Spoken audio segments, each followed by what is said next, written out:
Olá, sou Flávia Barros Souza, acadêmica do curso de Letras Português, né? Irei fazer agora a minha socialização de estágio, onde temos como tutor o professor Marilon Augusto Sales Júnior.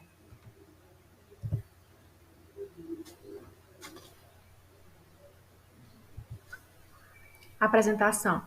Acadêmica, Flávia Barros Souza, a disciplina é estágio curricular obrigatório 2. A área de concentração escolhida foi língua portuguesa e o tema que eu abordei foi as variações linguísticas no contexto escolar. Justificativa, né? Primeiro ponto, a escolha do tema se deu pela necessidade de analisar como as variações linguísticas são trabalhadas em sala de aula. E o segundo ponto, trazer para debates acerca da importância das variações linguísticas no ambiente escolar. A gente sabe, né, que a língua de uma população ela é um dos seus bens mais valiosos, né? Por quê? Porque é através, né, da língua que o ser humano ele se constrói na sociedade, né? E é importante destacar que toda língua ela apresenta variação, né? E essa variação ela não pode ser ignorada, pois eu ignorando essa variação, né, seria o mesmo que eu desvalorizar raízes, culturas, fatores sociais, fatores históricos. Então, a educação ela tem um valor indispensável na vida de todo ser humano. E a escola, né, como uma instituição, né, que objetiva formar cidadãos críticos e reflexivos, ela tem como responsabilidade, né, dar todo esse alicerce, todo esse apoio necessário para que essas diversidades ela possam ser trabalhadas, né?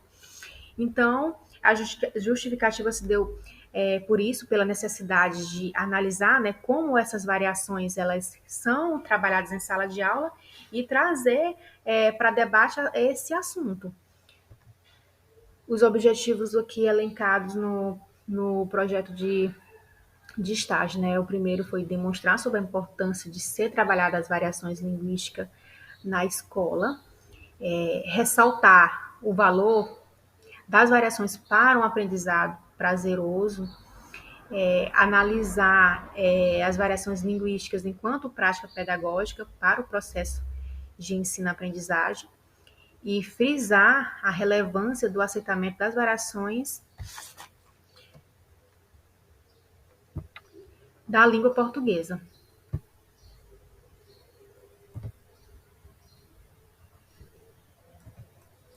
Fundamentação teórica. Temos aqui alguns autores consultados, né, um dos principais autores, Bortoni Ricardo, 2005, Cagliari, 1996, Silva, 2016 e Geraldi, 1997. Primeira citação aqui eu trago de Geraldi, né, que ele enfatiza o seguinte: as variedades não são erros, mas diferenças. Não existe erro linguístico. O que há são inadequações de linguagem, que consiste não no uso de uma variedade em vez de outra, mas no uso de uma variedade em vez de outra, numa situação em que as regras sociais não abandonam aquela forma de fala. De acordo com o autor aqui, ele é muito enfático, né, ao dizer que não existe erro linguístico, né? O que ocorre é que tem diferentes contextos em que a língua ela pode ser inserida. Então, ela não precisa ser entendida, aliás, ela precisa ser entendida e trabalhada em suas diversas formas, cabendo aqui a pessoa, né, selecionar o uso das diversas variantes conforme a situação ou necessidade, né? Quando ele fala, né, que não existe erro linguístico, né? A partir do momento em que eu encaro as variações como erros, a partir do momento que o indivíduo encara que existe uma variação mais correta do que a outra, superior do que a outra, eu estou cometendo o quê? Preconceito linguístico. E isso é o que eu tenho que passar para o meu aluno, né? Que não é que o que existe são inadequações de linguagem. Aqui na segunda citação de Cagliari, né, ele fala o seguinte, que a escola deve respeitar os dialetos, entendê-los e até mesmo ensinar como essas variedades funcionam, comparando-as entre si. Entre eles devem estar incluídos o próprio dialeto de prestígio, não, ele não deixou de fora o dialeto de prestígio, em condições de quê? De igualdade linguística. 1996, página 83. Então, aqui ressaltando mais uma vez a escola, né? A escola ela tem essa responsabilidade de dar o alicerce necessário, né, para que as variações linguísticas existentes elas possam ser trabalhadas, só que levando em conta a diversidade linguística existente, né? Ela deve respeitar os dialetos, entendê-los, né, e até mesmo ensinar como essas variedades funcionam.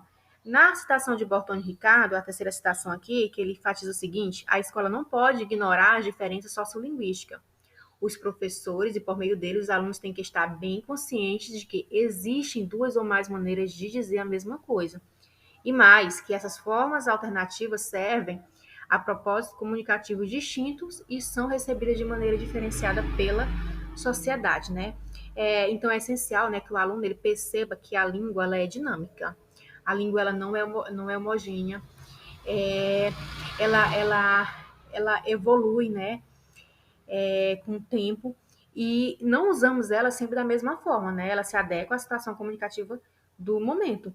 E o professor, né, como mediador de conhecimento, tem esse papel de fundamental nesse processo, né? Papel esse, principalmente, né, de evitar que qualquer forma de preconceito se manifeste nesse sentido. Metodologia. É o tema escolhido para o estágio faz variações linguísticas, né, no contexto escolar, área de concentração, ensino de língua portuguesa.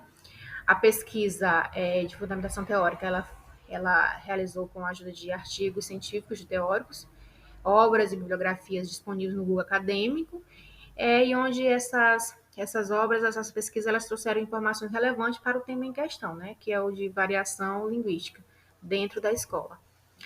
A observação aqui, alguns dados da escola. A escola do estágio foi a escola Isaías Forte de Menezes, lá funciona o ensino fundamental 1 e 2. Os turnos são matutino e vespertino. No turno matutino funciona do primeiro ao sétimo ano, né? Pela manhã, no caso, o Fundamental 2 são 4 turmas, são 2 sétimos e 2 sexto e 2 sétimos. E à tarde vai do sexto ao nono ano. São uma turma de sexto, uma turma de sétimo, duas turmas de oitavo, A e B, que foi a que eu realizei o estágio, e duas turmas de nonos, A e B também.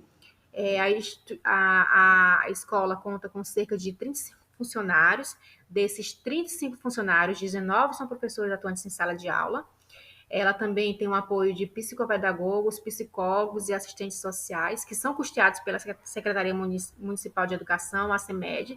Só lembrando que esses profissionais, psicopedagogos, psicólogos e assistentes sociais, eles não são funcionários diretos da escola, né? Eles são custeados pela CEMED, então eles atendem toda a rede municipal de ensino, as escolas municipais dessa cidade. A escola ela funciona em um prédio próprio e os ambientes são climatizados, salas são climatizadas, secretarias climatizadas, biblioteca climatizada, então os ambientes são climatizados. Os planos de aula, né, foram aplicados nas turmas do oitavo ano A e B, foram 3 planos no oitavo A e 2 no B. Os objetivos em comum, né? Eu elenquei aqui um que entre os planos foi valorizar as diferenças culturais e linguísticas sem preconceitos linguísticos. A avaliação é comum também entre os planos, né? Que foi por meio de observação, análise do envolvimento dos estudantes com as atividades realizadas durante a aula. Elenquei aqui 4 perguntas, né? Que foram debatidas na aula. A primeira, né, pessoas das regiões Norte, Nordeste, Centro-Oeste, Sul, Sudeste falam exatamente do mesmo modo? Outra pergunta, existe diferença na forma de falar das pessoas e do modo que escrevem? É possível identificar aspectos, características sociais como origem geográfica, idade, nível sociocultural, entre outros aspectos, pela forma de falar de um indivíduo? O português falado atualmente é diferente de antigamente. Então, essas questões, né, elas aguçam o senso crítico do aluno em relação ao conteúdo abordado, né? É, fase, né, que ele atiça esse senso crítico dele ao pensar, né? A minha região, Nordeste, é diferente da região Centro-Oeste, a forma de fala, o sotaque é diferente da região Centro-Oeste, do Sul, do Sudeste. Isso traz muito conhecimento cultural também, além de dissipar, né, o preconceito linguístico, né? Porque o preconceito linguístico ele só vai existir até o momento em que a pessoa, o indivíduo achar que existe apenas uma forma correta de falar, que existe uma variação linguística superior à outra. Enquanto isso existir, vai existir preconceito linguístico. Vivências do estágio. As experiências vivenciadas no estágio proporcionam um momento único. Nesse processo foi possível vivenciar de fato a teoria na prática e interagir com a realidade no ambiente escolar. Segundo ponto. Todas as etapas vivenciadas no estágio, a pesquisa, as observações, os planos, as regências, oportunizaram a construção de uma aprendizagem significativa para o processo de formação docente, né? De fato, o estágio ele nos proporciona, né, é, esse contato direto com a nossa área profissional, né, com a nossa área de atuação, que vamos atuar. E aqui é onde conseguimos interagir com o ambiente educacional.